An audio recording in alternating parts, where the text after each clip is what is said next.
Assalamu alaikum sisters. I'm just going to be cooking my lunch today and it's my all-time favorite chicken curry with a little bit of rice and dal, which is also called lentil soup.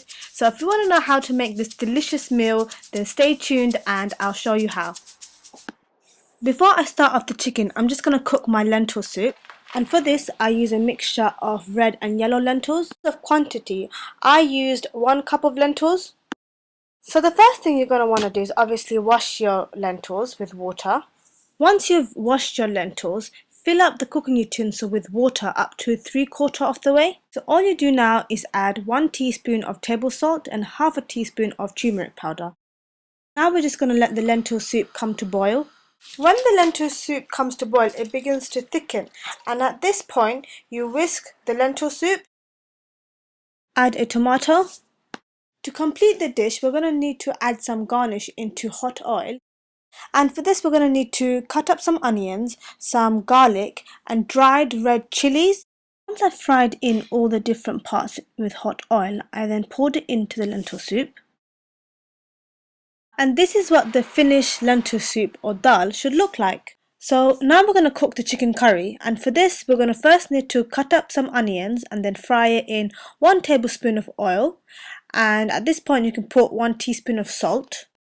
So whilst the onion is frying, we're also going to add some cardamom, some cloves and a few bay leaves, and finally some cinnamon sticks. So now that we've added in all the different spices, it is important that we allow the onions to soften. Add in your washed chicken, a tablespoon of minced garlic, and you can obviously use fresh garlic, grated or blended. Make sure you stir your contents in loud heat, meaning high temperature. Add another 1 teaspoon of salt. Now it's time to add in all the other different spices. So this is turmeric powder, and we're going to need about 1 teaspoon, and just sprinkle it all over the chicken evenly and mix it in well. And then we're going to add chili powder.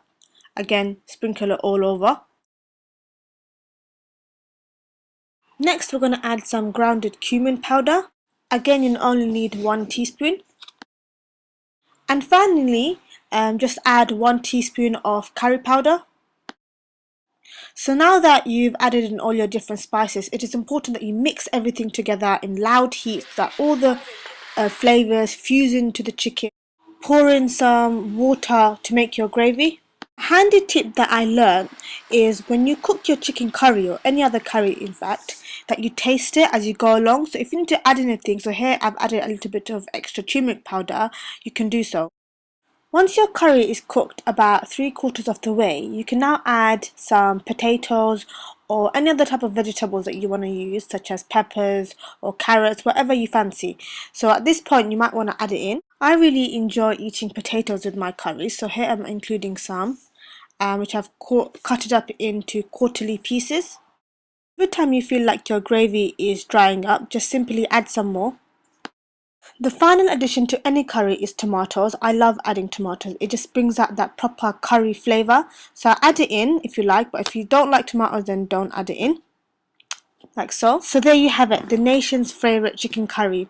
Just to complete the dish, you might want to add some fresh green chillies or coriander. So this is what the finished meal looks like. I hope you give it a go. It's not that complicated. If you do find it a little hard, or if you have any questions, or you want to know where I got some of the ingredients from, then please feel free to contact me. Well, anyways, I hope you enjoyed watching this tutorial, and just want to say Assalamu alaikum.